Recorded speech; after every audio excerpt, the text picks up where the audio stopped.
So I was a frequency holder for a large part of my life, never very interested in going out into the world and achieving the great things. I was kind of happy being withdrawn, and until something came into my life and I felt there's more that I can do. That was a thought that came.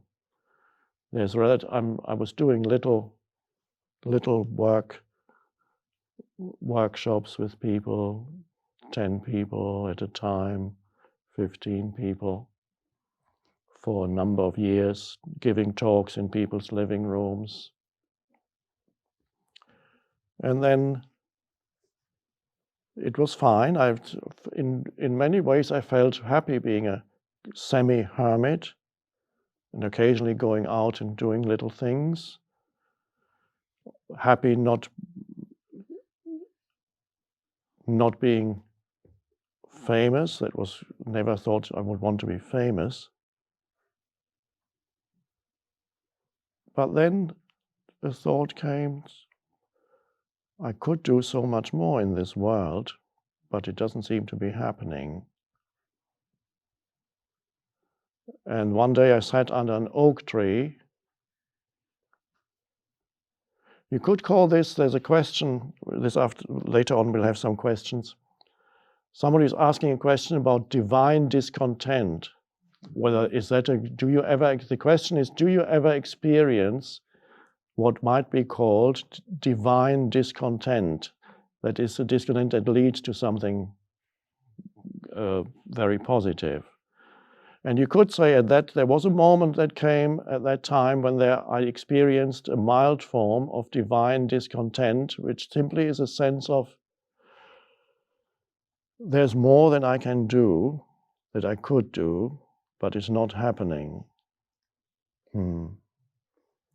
That's a mild form of divine discontent. It's not some unhappiness that says, oh, I have failed, I'm in my 40s, and what have I achieved? That's not divine discontent.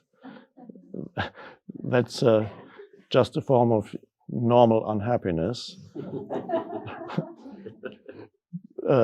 With divine discontent, there is not some lot of mind activity around me and my life. There's just a sense of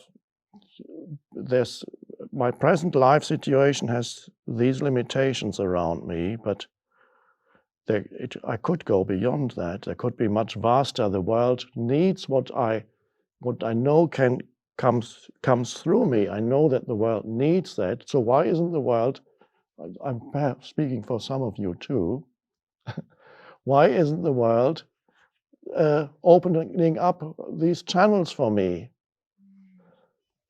So that was the divine discontent. So I sat under an oak tree in Somerset, where I would sometimes go, magnificent oak tree, and I said to the universe, which ultimately to myself, please use me. I was talking to myself ultimately, so because I am that. Please use me. I'm here. So I was a frequency holder, and yet after many years of a frequency holder, I had this sense of, okay, now expansion is what is called for in this world, a moment of divine discontent. Please use me. And I didn't hear any answer. And then I said something that some years later I almost said, maybe I said too much.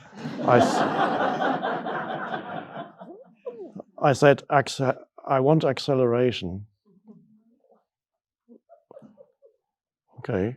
And then I went home and nothing happened for a few months.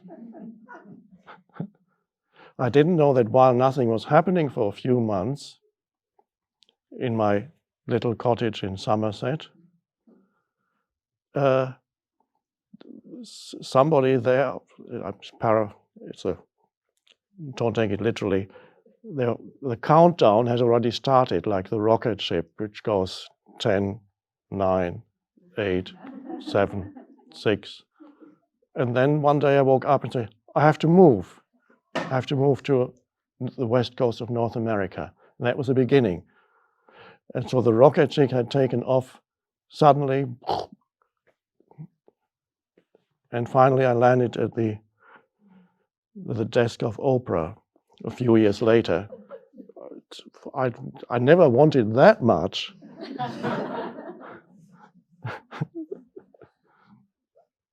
It's too much. And then he said,